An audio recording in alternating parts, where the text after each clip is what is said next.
Good day, my friends! Today we'll be adding another page to our bestiary as we address a monster type that is both here and not here at the same time. They're almost completely made of condensed aether.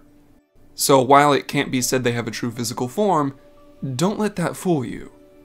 Even without a material body or squishy organs like most creatures, they're just as formidable and emotional as any other living thing. So today, my friends, let us come together and try to gain a better understanding of the elementals. The creatures we call elementals actually exist in the same branch as Voidsent under the transcendent category.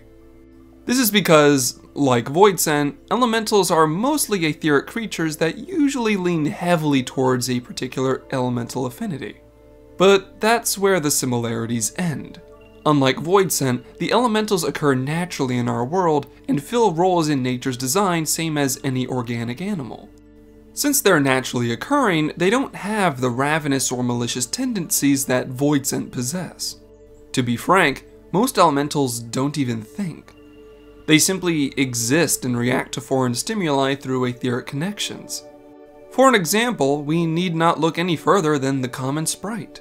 Sprites are an extremely common form of elemental and are born when an area is saturated in a particular form of elemental aether.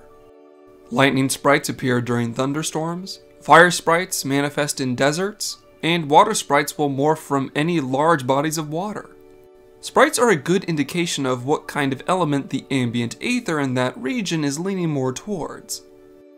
By using the existence of particular sprites as a reference, some mages practice magic of that elemental type in similar regions to make the channeling of their spells easier. But I digress. Sprites might be a common elemental, but they're also rather boring. Like stated earlier, sprites don't think. They simply embody the elemental aether that incited their creation. Eventually, their etheric form will dissipate on its own when the local aether shifts in favor of another element, making it like they never existed in the first place. In fact, the existence of sprites does so little to the natural cycle that many intellectuals argue if they can even be considered alive in the first place. Another elemental that falls in the same category as sprites are plasmoids. People are actually still arguing on what caused the plasmoids to manifest, since they didn't occur in nature until after the Garlean invasion of Eorzea. Some assert they're an unforeseen response to excessive ceruleum use, whilst others state that the explosion that made Silvertear's aether spontaneously crystallize had long-reaching after effects. Either way, plasmoids are just as simple as sprites. Raw, unthinking, elemental aether. Continuing on, I'd like you to imagine what a sprite might look like if it did in fact gain a form of will or sense of self-awareness. Well, at that point it might resemble something like an Anala, Daruva, Anila, Dara, Appa, Prabhasa, or Soma. While these types of elementals usually remain in the area that created them, they are much more proactive. They are extremely defensive of their territory, and if you're wandering through their habitats, be prepared for a fight.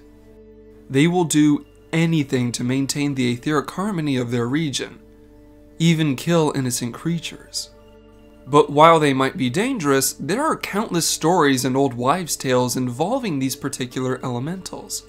The study of Dara actually led to the perfection of golemancy in the city-state of Amdapor.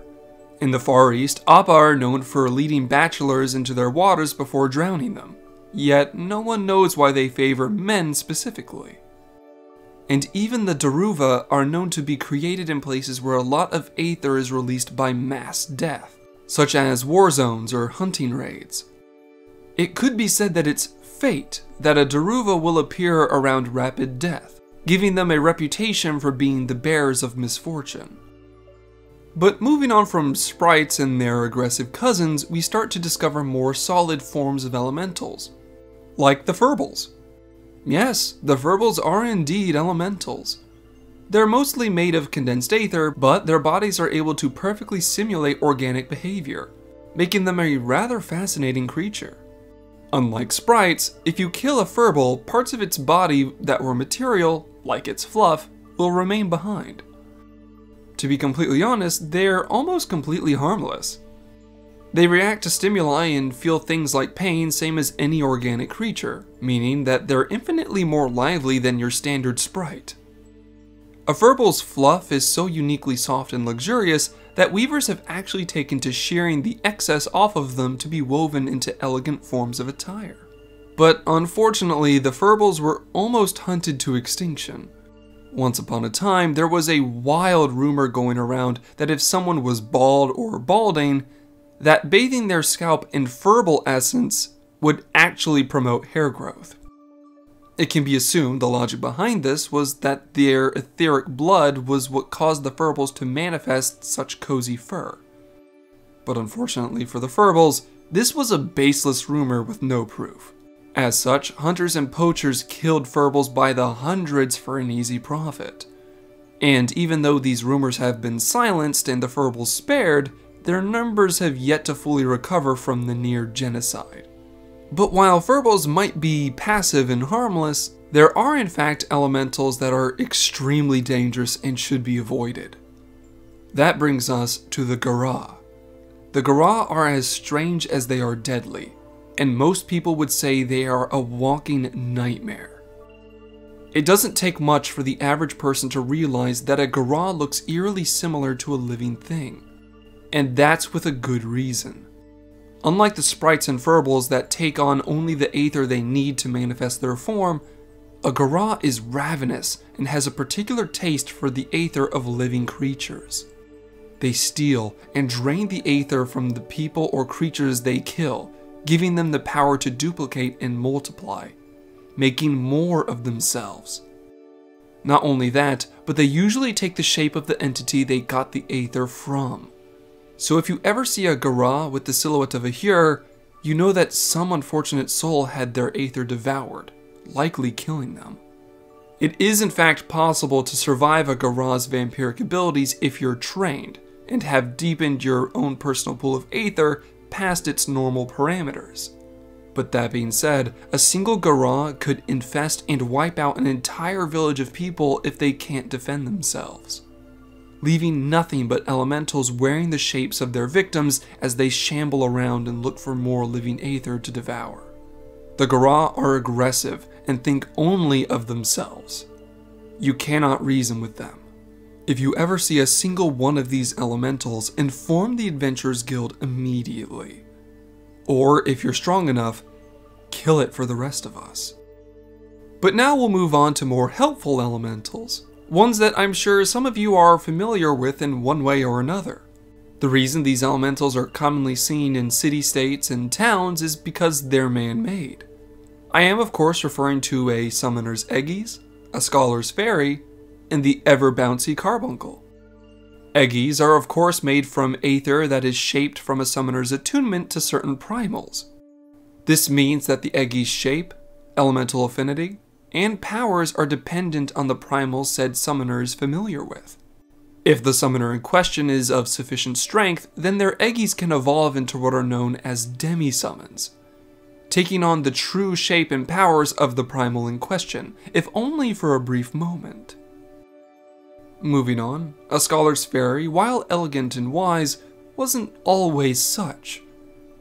Created from the scholar's aether, these fairies were originally more like magical assistants, delivering messages to ships on the sea and supplementing their mage's aether for ease of spellcasting. But as scholars evolved, so too did their fairies. These elementals worked so closely with people that they began to think, feel, and act like them. Some fairies are so old and wise that they're more clever than most people, so it'd be wise to listen to one if it's trying to get your attention. While an Eggie is briefly stimulated by aether, a fairy is more like a living spirit, and thusly has permanence, with the core of their existence being tied to the scholar's soulstone. But Eggies and fairies are complex elementals that are difficult to master when compared to the glittering carbuncle. By using geometric spellcraft to stimulate certain gemstones, a carbuncle can be born into the world. The gemstone in question usually rests on the carbuncle's forehead, making these stones the only material part of their mostly etheric body. Given their mostly magical nature, a carbuncle makes for a mage's best friend with their abilities to stimulate and harmonize with aether, making for more effective spellcasting or the creation of defensive barriers. The creation of carbuncles are a trademark of the Arcanist Guild. So, if you're interested in learning what kind of elemental friend you might create, I'd recommend a trip to Limsa Lominsa. But know that I've saved the most powerful for last. The final type of elemental we'll cover in today's lesson are none other than the elementals of the Twelveswood, the living spirits of nature that have come to harmonize with the people of Gridania. They're often referred to simply as the elementals, and these entities are more powerful than most people know. They are primordial spirits of nature, dwelling in the Twelveswood since its inception, and have watched the rise and fall of multiple civilizations across multiple astral eras. Suffice to say, they've not been impressed by the mortal race's greed and destructive nature, leading them to be very untrusting of most people. When something that is not permitted within the Black Shroud enters it or is seen as something harmful to it, the elementals immediately begin to attack and try to remove it, much like how your body's immune system tries to kill a cold or virus.